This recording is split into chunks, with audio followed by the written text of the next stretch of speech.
그냥 버리지 못하고 짜직비를 하든지, 특히 토록 같은 것은 닳아지면 되게 소매나 이게 팔뚝 같은 게 떨어지면 그걸 다 우리 부모님들이 다시 다 그걸 일일이 풀어서 다시 실타래를 만들어서 그래서 그걸 다시 사용하고 그렇게 했습니다.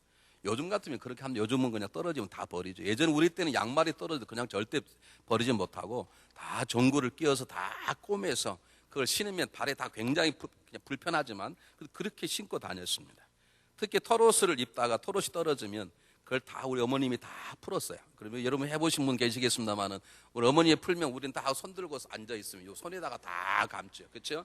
그런 다음에 감아놓은 걸 쓰는 게 아니라 감아놓은 걸 다시 다 감아서 요만한 쉽게 말하면 털실 공 같은 걸 만들어서 그 다음에 이제 다시 뜨개질을 하지 않습니까?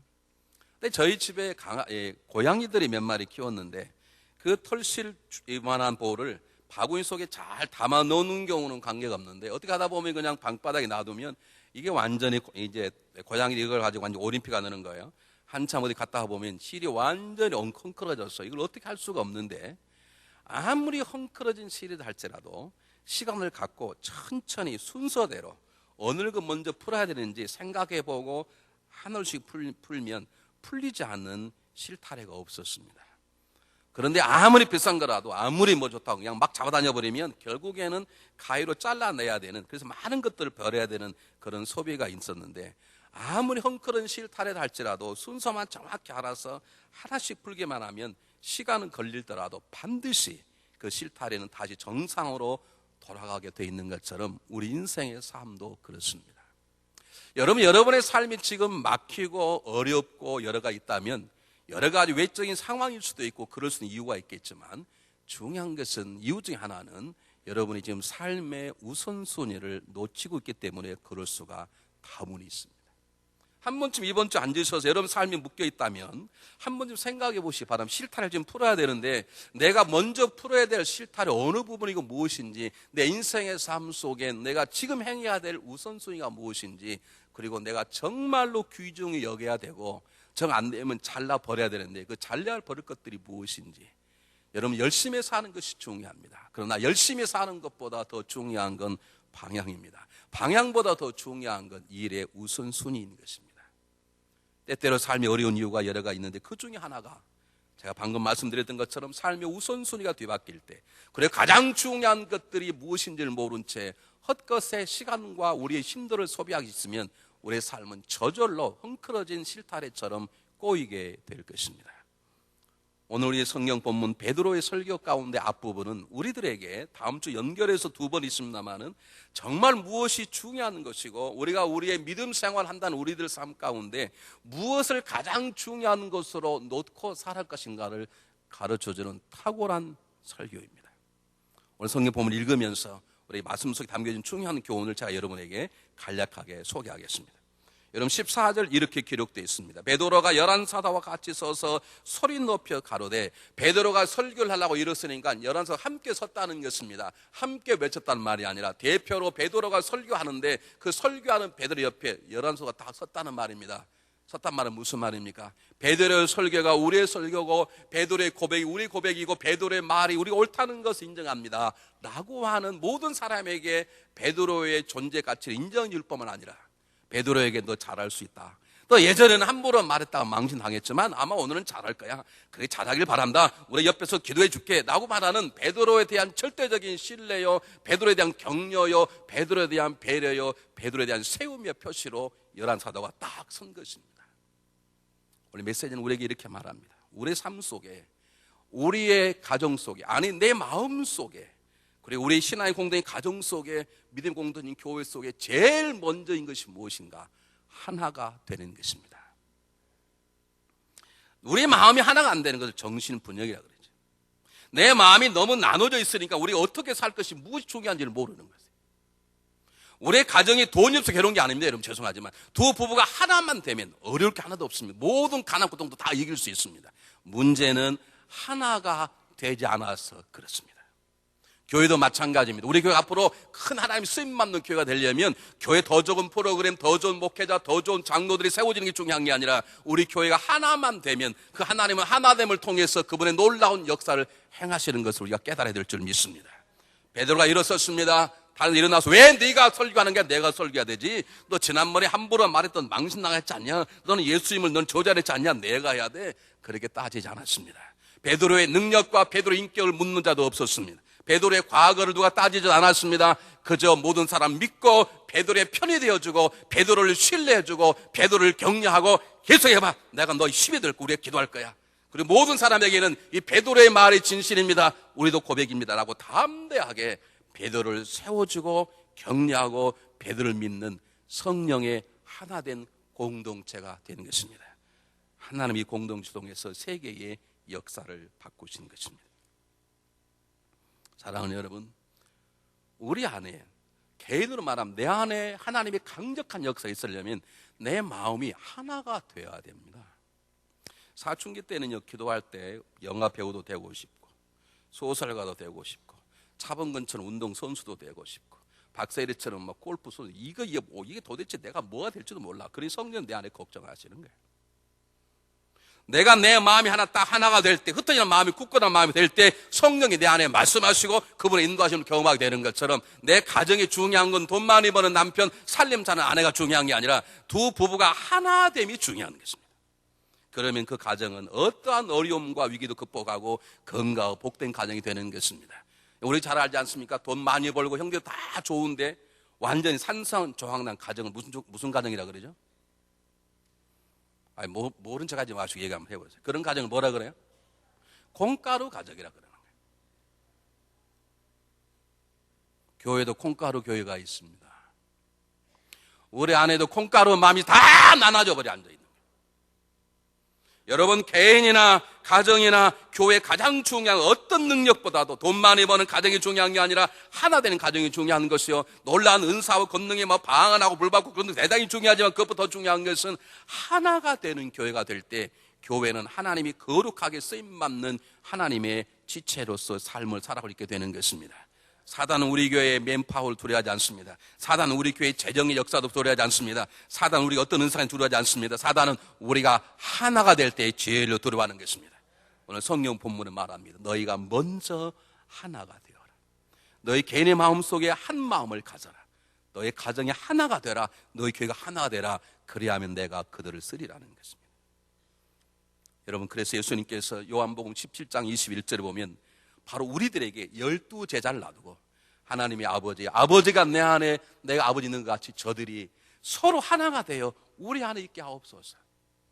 예수님께서는 우리들이 사도들의 복음을 통해서 믿게 된 믿음의 후손들, 우리들이 가장 중요한 것이 아버지와 하나님과 예수님이 하나가 된 것처럼 저들이 하나가 되게 해달라고 기도하셨다는 것입니다.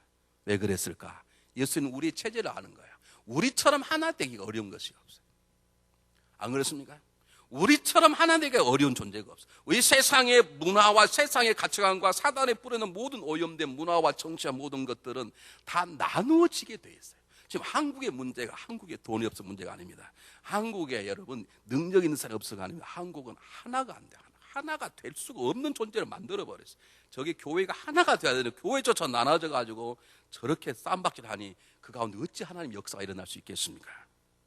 여러분, 우리는 남을 섬기고 남을 격려하다 내가 격려받고 내가 섬김받기를 원하고 내가 남을 세워주고 남이 나를 세워주고 원하는 것이고 남의 명성과 이름을 세우고 내가 내 유익을 찾는 것이 우리의 겉살의 모습이고 세상의 풍경입니다. 세상 사람들은 사돈이 노는 사람 배가 아픕니다. 그런데 이것들이 다스려지고 우리의 삶 가운데 성령의 능력으로 우리가 하나가 되어서 하나가 되는 공통의 특징인 절대적인 신뢰와 격려와 세워줌과 배려의 모습으로 우리 공동체가 차고 넘치기만 하면, 우리 가정이 넘치기만 하면 하나님이 그 다음부터 그 가정과 그 심령과 교회를 통해서 못하실 일이 없다는 것을 오늘 성경은 우리에게 증거해 줍니다. 여러분 가정은 어떻습니까? 여러분 심령은 어떻습니까? 두 부부가 서로 믿어주고 서로 격려해주고 배려해주고 세워주는 부부입니까? 아니면 눈만 뜨면 끌어내리고 공격하고 비난하고 약점을 건드는 그런 가정입니까? 아니면 여러분이 교회 속에 어떤 역할을 감당하고 계십니까? 여러분 생각나십니까? 2002년에 우리 자매님들은 축구 얘기하면 제일 싫어한다는데 그냥 잘 참고 들으십시오. 2002년에 한국의 월드컵 4강이 되었을 때 많은 사람들이 한국 월드컵 4강을 신화라고 했습니다. 신화란 말은 무슨 말이냐, 이룰 수 없는데 어떻게 그냥 기적을 이룰, 꿈만 같은 일이라는 거죠. 제가 보기에는 꿈 같은 일이라, 한국 월드컵의 4강은 한국 처음으로 히딩크라는 명장과 한국의 선수들을 만들어낸 실화입니다. 그렇게 될 수밖에 없었다고 저는 봅니다. 왜냐하면 처음으로 한국의 축구가 감독에 의해서 하나로 딱 뭉친 게 그때 처음이에요. 여러분 그 앞에 올림픽 생각나십니까? 월드컵. 그때는 차범근이가 감독이었습니다. 첫 번째 게임에 5대0으로 졌습니다. 당장에 잘렸어요. 왜? 선수들이 불평하는 거예요. 아, 감독이 이거 뭐 자기 마음대로 못하게 하니까 못 뛰었다는 거야. 그렇다고 축구협회에서 다 어떻게 세상에 월드컵 중간에 감독을 잘라버린다. 우리나라밖에 없어. 히딩크 감독이요. 우리 감독을 맡았을 때 조건이 하나 있었습니다. 선수는 내 마음대로 한다. 여러분 한국은 선수도 마음대로 못합니다. 죄송합니다. 우리 아버님이 체육 일해 보시잖아요. 다 선배가 있어가지고요. 자기 편 손을 무조건 넣는 거야. 골도 마음대로 못 넣어. 자기 골대 뒤에 선배가 비껴줘야 돼. 한국은 그래요.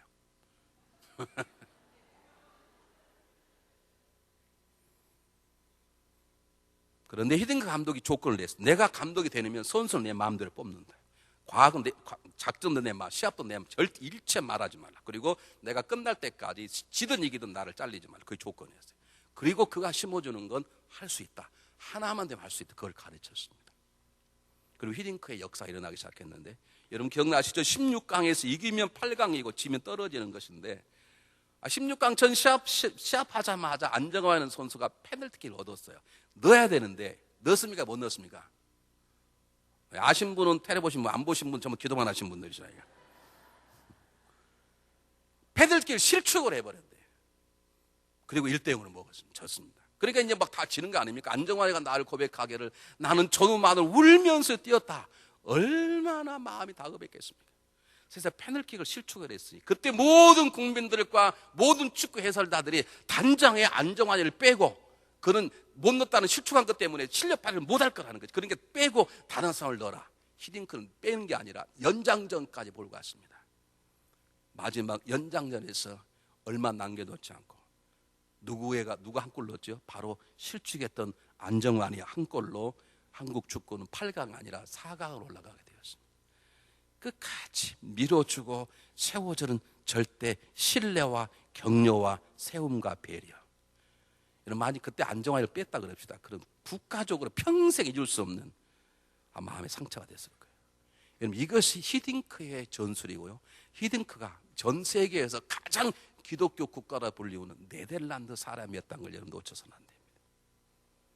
여러분 우리를 강하게 만드는 건, 우리 가정을 강하게 만드는 우리 교회 속에 하나님의 신령한 역사가 일어나길 바라신다면, 여러분의 가정 속에 꿈만 같은 일들을 경험을 원하신다면 부자가 되기를 꿈꾸는 것보다 하나가 되기를 꿈꾸십시오. 하나가 되는 표적인 격려하고 세워주고 배려하는 역사가 있으시기를 주의 이름으로 축원합니다. 이것이 없이는 전능한 하나님도 일하지 못하십니다. 오늘 베드로는 그 성결의 모습을 우리에게 보여주고 있습니다. 지금 여러분 가정은 하나가 되었습니까? 지금 여러분 마음은 하나로 있습니까? 아니면 아직도 나눠져 있습니까? 여러분 교회가 하나 되기를 꿈꿉니까? 아니면 앉아서 저 사람 저 사람 되고 이 사람 저 사람 되고 저 편은 내 편이고 저 사람 목사님 오른편 저 사람 목사님 왼편 그렇게 분열하고 있습니다. 기억하십시오. 하나가 될 때, 하나가 됨을 지켜나갈 때 사단은 물러가고 우리 안에 하나 되게 하신 성령의 강력한 역사를 경험하게 될 것입니다. 두 번째입니다. 잘 보시기 바랍니다. 두 번째 15절 한번 보시기 바랍니다. 때가 제3신이 너희 생과 같이 이 사람들이 취한 것이 아니라 이는 곧 선지자 요엘로 말씀하신 것 같이 일렀으되, 한쪽 사람들이 술에 취했다고 변환하니까 베드로 일어나 말하기를 지금이 삼신이, 지금이 오전 9시인데 누가 오전 9시에 술을 먹겠냐. 한국은 하루 종일 술 먹지만 아마 이스라엘은 오전에 술을 안 먹나 봐요. 생각해보면 지금 오전 9시인데 우리가 술 취했겠냐라고 말하면서 자기들의 입장을 변호한 것이 아니라 이것은 곧 요엘 선지자에서 말씀한 하나님의 약속의 말씀이라고 말하는 요엘서 2장 28절 이하를 통해서 말씀하시고, 하나님께서 요엘 선지자를 통해서 말씀하시기를 너의 자녀들은 예언할 것, 너의 젊은이 환상을 보면 너의 늙은이들은 꿈을 꿀 것이고 내가 내 연약한 남정이 내 영을 뿐이 약속하지 않았냐. 그 약속이 이루어질 뿐인 건 우리를 취했다 하지 말라. 이것은 곧 하나님 역사하여 장차 이제 곧 역사하실 예수 그리스도 위한 것이라고 하는 하나님에 대한 증거, 이것은 증거로 자기가 경험한 것을 고백하기 시작했습니다. 이 말은 무엇입니까? 우리 많은 분들이 은혜 받으려고 모여와요. 이번에 청년들이 은혜 받는다고 굉장히 많이 모여왔어요. 제가 한 청년한테 물었습니다. 너 이번에 많이 은혜를 받았냐? 네. 그래서 어떻냐? 답을 못해. 어떤 분이 방언을 받았다는 거예요. 김용필 목사님 집에서 방언을 받았다는 거예요. 그래서 제가 물었습니다. 방언 받으면 어떠던가요? 너무너무 좋아요. 그래 좋아서 어떻던가요? 그 다음에 답을 못해요. 여러분, 성경 본문이 주는 메시지가 뭔 줄 아십니까? 하나님 여러분 은혜를 주시면 그 은혜는 은혜를 주신 하나님에 대한 증거로 반드시 표현될 수 있어야 합니다. 하나님 나에게 방언을 주셨으면 하나님 왜 나 방언을 주셨는지, 그러므로 내가 방언을 준 그 하나님에 대한 증거로 너로만 나와야 됩니다. 어떤 하나님의 은혜를 주시고 하나님 능력을 주시면 지꺼래 지가 자기가 잘했대, 이렇게 방언할 줄 아네, 이렇게 예언할 줄 아네, 이런 은혜를 경험해봤니, 이렇게 잘하신 분들 계시죠. 그걸 꼴값 던다고 그럽니다. 은혜 받는 것보다 중요한 건 은혜 받음을 은혜 주신 하나님에 대한 증거로 바꾸는 삶을 사는 게 우리 인생의 삶 목적입니다.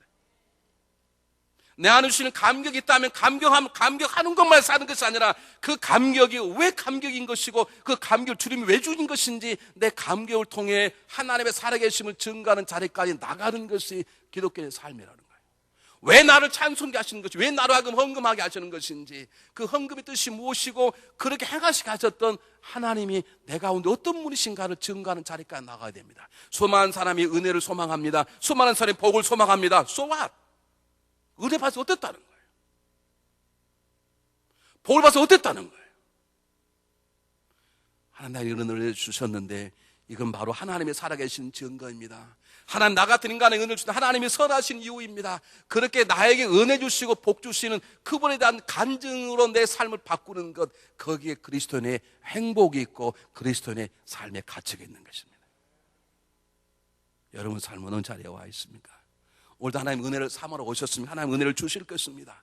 그 은혜를 받고 꼭꼭 안에만 싸지 마시고 세상에 나가 은혜를 모르는 사람에게 하나님 나에게 은혜를 주셨단 말입니다. 그러므로 그분은 선하시고 자비하신 분이십니다. 이렇게 받은 바 은혜와 복을 그분의 존재와 그분의 선하심, 인자하심을 증거하는 거룩한 도구가 되어야 될 줄 믿습니다.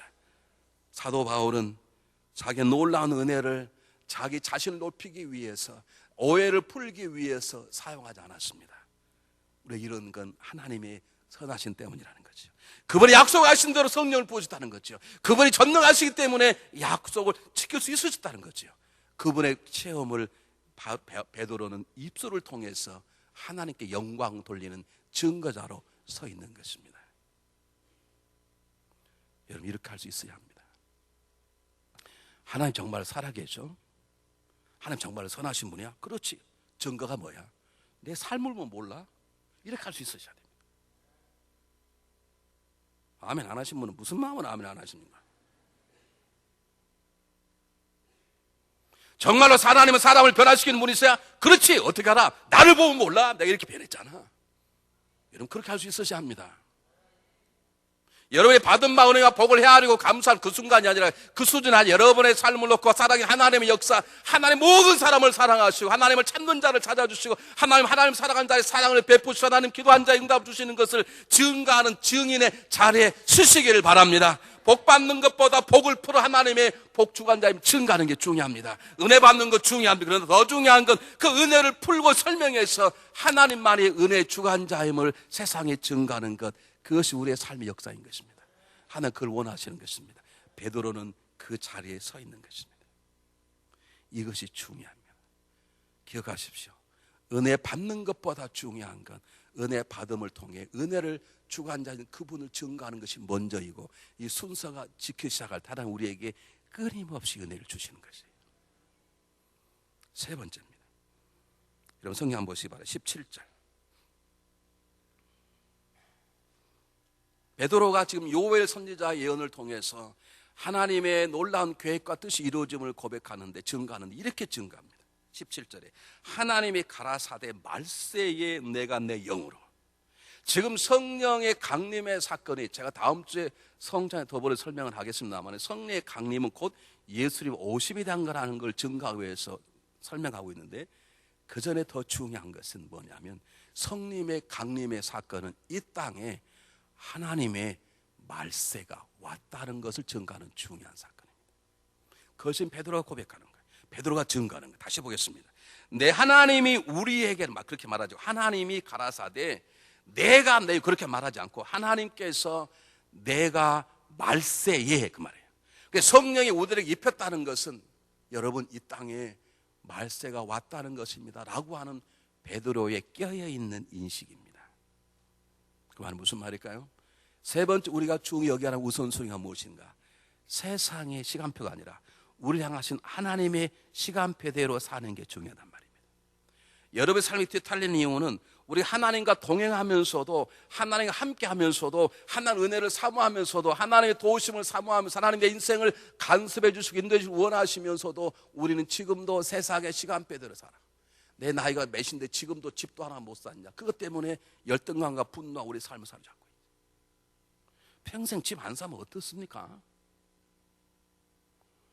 집 안 살까 봐 이따 암이나 맞는다 정신 차리자 그러시는 것 같아요.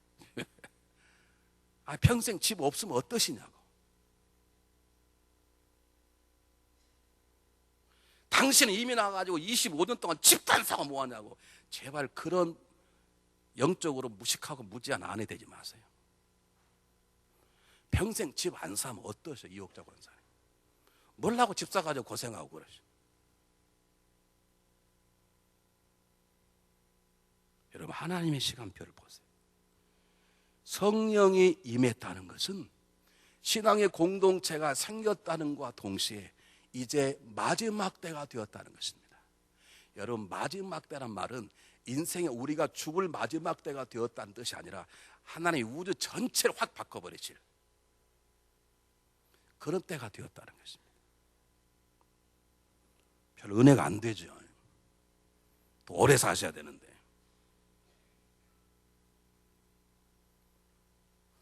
여러분 죄송합니다. 베드로가 성령을 받고 깨달은 게 이것이었습니다. 하나님의 시간표를 본 거예요. 그렇구나. 이제 마지막 때가 되었구나. 그래서 그는 베드로 보는 베드로 전서 첫 번째 편지에서 뭐라고 말합니까? 만물의 마지막에 가까웠어요. 그러므로 깨어 근신하여 기도하라. 베드로는 성령의 충만을 받고 막 방언을 하고 놀랄 때 이제 내 때가 되었다라고 말하는 게 아니라 이제 하나님이 말씀하시는 마지막 때가 되었구나. 하나님의 시간표를 보고 인생을 살기 시작했습니다. 하나님의 마지막 때가 되니까요, 짧은 인생을 죽어도 억울하지 않는 것입니다.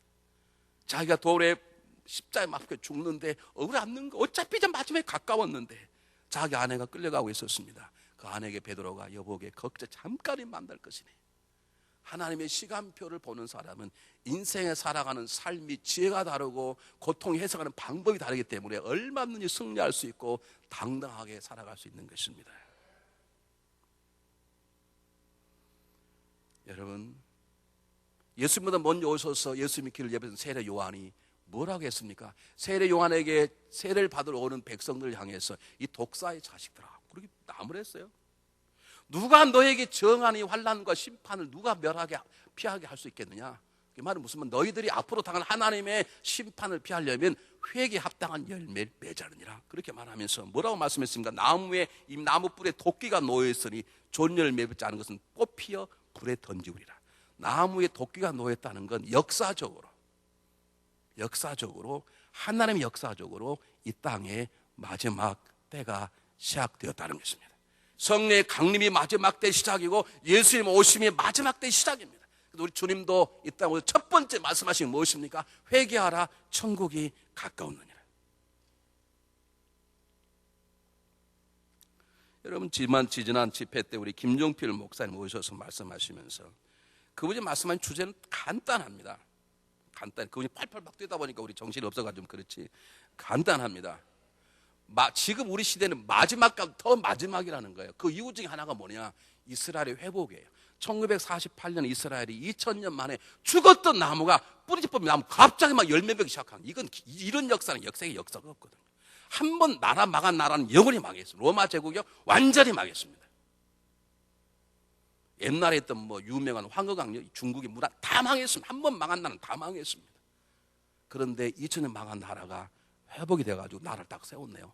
이스라엘 민족이 동서남북에서 나의 모든 백성들을 동서남북에 불러 모을 것이며, 이것은 말세 가운데 마지막 나타나는 징조가 1948년에 일어나 버렸어요. 이제 그렇게 이스라엘 모인 다음에 복음이 다시 한번 그들에게 들어가 그들 가운데 수많은 사람이 회개하기 시작하면 예수님이 오신다는 거예요. 그게 세계관을 가지고 있는 전체 하나님 눈으로 세계 역사 흐름표를 바라보는 사람들의 간증이죠. 그래서 그분이 강조하는 건 마지막 때 다른 것보다 교회가 기도의 공동체가 돼서 복음 증가 열심히 해서 예수 이스라엘을 회복시키는 나라가 되면 주님 오시도록 해야 된다. 그게 그분이 이제 막 펄펄 뛰면서 하시는 말씀. 저는 그냥 가만히 그냥 편하게 얘기할게요. 여러분, 우리는 말세 가운데 말세 치말에 살고 있어요. 어떤 선교학자는 2025년이 될 것이다. 왜 그러냐면 미천도 종족이 복음을 증거되는 아무리 길어도 앞으로 2025년 복음이 딱 땅크가 길어. 그럼 주님이 오신다 그랬어요. 그런 분은 계시고요. 어떤 분은 2012년을 얘기하는 분이시고요. 그건 저쪽 멕시코 마야 쪽에 나오는 얘기들이에요. 우리는 그 날짜를 모르고 그냥 분명한 것은 말세 가운데 이미 말세가 시작된 이미 2000년이 지나버렸어요, 여러분. 그러니까 얼마나 말이 단축됐는지. 물론 하나님은 하루를 천년째 여기신 분이니까 앞으로도 이만이 갈지 그건 모르겠습니다만, 분명한 것은 우리는 말세 가운데 말세 지말이 살아있기 때문에 이 시간표를 아는 사람들은 삶이 달라야 된다는 것이죠. 여러분, 지금 말세 가운데 말세이기 때문에 지금 가장 중요한 한 사람을 구원하는 게 제일 중요합니다. 한 사람을 구원하는 게 제일 중요합니다. 왜? 지금 구원하지 않으면 그 사람은 영을 구원받지 못할 수 있기 때문에. 여러분, 남편을 구원하셔야 합니다. 여러분, 아내를 구원하셔야, 여러분, 자녀를 구원하셔야, 여러분, 사랑하는 친구들을 구원하셔야 합니다. 왜냐하면 지금 구원받지 못하면 문이 닫혀버릴 수 있기 때문에. 여러분, 지금 죄와 싸우고 이겨야 합니다. 지금 부자로 사는 게 중요한 게 아닙니다. 영광스러운 존재가 되는 게 중요한 게 아닙니다. 지금 죄의 유혹에 싸우고 이기는 게 중요합니다. 왜냐하면 심판이 가까웠기 때문에. 지금 그 무엇보다 예수의 모습을 닮아가야 됩니다. 왜냐하면 그분을 뵐 날이 가까웠기 때문에. 지금 그 무엇보다 하나님 나라와 하나님을 위해서 모든 걸 다 쏟으셔야 합니다. 왜냐하면 더 이상 하나님 나라, 하나님을 위해서 일할 시간이 없을 수 있기 때문에. 여러분, 하나님의 시간표를 보십시오. 그분의 시간표는 2000년에 종말의 시작이 되었습니다. 그게 바로 성령의 강림이고 그게 바로 예수님 오심입니다. 이제 2000년 벌써 지났습니다. 마지막 종말의 상징인 이스라엘이 회복이 됐습니다. 그 회복이 복음이 들어가 복음으로 회개하고 일어나기 시작하면 그때에 주님이 땅에 오실 것입니다. 우리는 지금 마지막 시대에 살고 있습니다. 그러므로 우리의 삶이 세상 사람과 삶이 달라야 될 것입니다. 마지막입니다. 한번 보시기 바랍니다. 17절 18절 한번 읽어보겠습니다. 하나님이 가라사대 말씀에 내가 내 영으로 모든 육체에 부어주니, 모든 육체에 부어지는 것입니다. 18절에 내가 내 영으로, 그러니까 모든 육체 가운데 생략된 말은 내 모든 육체 가운데, 나의 모든 육체, 그냥 모든 육체가 아니라 나의 모든 육체라는 뜻입니다. 내 영, 내 자녀, 내 젊은이, 내 늙은이, 그 말입니다. 그 말은 무슨 말입니까? 너희 자녀와 너희 청년들이, 너희 젊은이들이, 내 남녀 여종이 성령을 받을, 그 말은 하나님은 하나님 모든 백성에게 마지막 때에 성령을 부어 주시겠다는 것입니다. 여러분, 제가 분명한 건요, 예수님 마지막 오실 때 교회가 조용하게 주님 마지막 맞이하지 않을 것입니다. 왜냐하면 성령 본문대로 말하면 분명히 한 곳에서 계속 성령의 충만한 역사가 일어날 거예요. 그 대표적인 것이 모든 교회가 다 침참하는 오순절 교회, 이런 성령의 충만함을 소망한 교회가 지금도 급성장하고 있어요. 그게 다 건강하는 게 아닙니다. 이게 하나님의 방법이란 말입니다. 하나님이 모든 사람들에게, 구원받는 모든 사람들에게 성령을 부어주시겠다는 말은 부어주셔서 일하게 하시겠다는 게 마지막 때에는. 그 말은 무슨 말입니까? 오늘 여러분 가운데 모든 여러분 성도들, 여러분 저 2층에 구경하는 성도들까지 하나님 여러분을 필요하시, 여러분을 귀하게 여기신다는 거예요. 제발 비겁하게 왔다가 조용히 사라지지 마세요. 교회 왔으면 등록하시고 이름 밝히고 저도 성령 충만 받고 싶습니다. 저를 쓰임받기 원하십니까? 저를 쓰십시오. 그렇게 다니세요. 이 제 소원이 아니에요. 하나님의 소원이에요. 하나님은 모든 백성에게 성령의 능력을 부으셔서 환상을 보고 예언을 하고 하나님이라도 하나님 만드시겠다는 거예요. 마저 그렇게 쓰시겠다는 거예요. 근데 왜 비겁하게 조용히 있다가 조용히 사라지시냐고. 다음 주 다른 교회로 가실라 이제. 가실 바에 적은 교회로 가세요. 큰 교회 가지 말고. 여러분이 하나님의 마음이 하나님 마음. 아, 나는 쓰임받지 못하는데 저는 부족한데요. 여러분 스스로를 비하지. 그건 겸손이 아니에요. 그건 영적인 병이에요. 하나님 쓰신다는데 감히 여러분이 노할 필요가 뭐가 있어요. 하나님 여러분 필요하시다는데, 여러분이 성령 주시겠다는데 저는 성령 받지 못할, 여러분 그건 불신앙인 것이죠. 여러분 스스로 낮추지 마세요. 여러분 스스로 무지하지 마세요. 여러분 스스로를 죽이지 마세요. 하나님 본문의 말씀은 내 자녀는 다 귀하다. 내가 그들에게 성령을 부어주리라. 그의 환상을 예언을 보며 위대한 하나님의 종으로 내가 쓸 것이다 그 말입니다. 여러분 이 교회가 부흥하기 여러분 모두 다가 필요합니다. 목사님 장로님들 노예 여러분 모두 다가 필요합니다. 여러분 모두의 기도가 필요합니다. 여러분 모두의 헌금이 필요합니다. 여러분 모두의 섬김이 필요합니다. 오늘 그 말입니다. 마지막 때일수 이게 필요하다는 거예요. 제발 이렇게 오셔서 구경꾼의 자리에 앉지 마십시오. 조용하다 조용하지 마십시오. 여러분 스스로를 부끄러워하지 마십시오. 분명히 주님 말씀하십니다. 내가 내 모든 백성에게, 내 자녀에게, 내 젊은이, 내 늙은이들에게, 내 종들에게, 내 남정 여정 모든 자들에게 내 영을 부어주리라. 그들을 쓰시리라. 그러므로 누구나 다 성령을 받아야 합니다. 성령 받을 수 있습니다. 성령 받고 예언하고 환상 보고 꿈을 꾸며 그리고 주님 오심을 준비하는 거룩한 백성이 되어야 될 것입니다. 성령 받은 우리 안에 은혜가 주어질 것입니다. 그 은혜를 내 은혜로 감사하는 자리에 끝나는 게 아니라 그 은혜를 주시는 하나님을 찬양하는 사도 바울처럼 나의 나됨은 하나님의 은혜로다. 우리 주인 되신 그분, 구원자신 예수 그리스도, 지금 우리 움직이시는 성령님, 그분을 증거하는 삶을 살아야 될 것입니다. 이것이 신앙인의 행복이요, 우리의 삶의 이유인 것이요, 존재의 이유인 것입니다. 이번 주간 여러분의 삶의 모든 구석 속에 하나님께서 쫓아다니시면서 여러분 때마다 일마다 성령을 갑절로 부어주시기를 주님의 이름으로 축원합니다. 기도하겠습니다.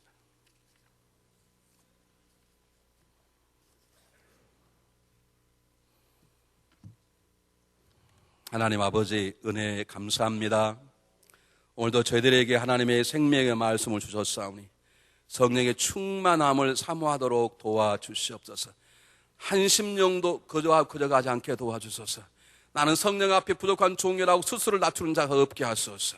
하나님 모든 백성 모든 종들을 쓰신다 하였사오니 우리 모두를 사용하여 주시옵소서. 우리 모두에게 성령의 충만함을 부어주시옵소서. 보지 못했던 하나님의 불꽃을 보게 하시고 듣지 못했던 하나님의 바람의 소리를 듣게 하시고 말하지 못했던 하나님의 비밀을 선포하는 자가 되게 도와주시옵소서. 이제는 세상의 시간표가 아니라 내 시간표, 하나님의 시간표대로 살아갈 수 있도록 우리의 눈을 열어주시옵소서. 이제는 나누고 다툼이 아니라 신뢰하고 격려하고 세워주는 하나님 한 공동체가 될 수 있도록 우리 심령과 가정과 교회를 지켜주시옵소서. 예수님 이름으로 감사하오며 간절히 기도하옵나이다. 아멘.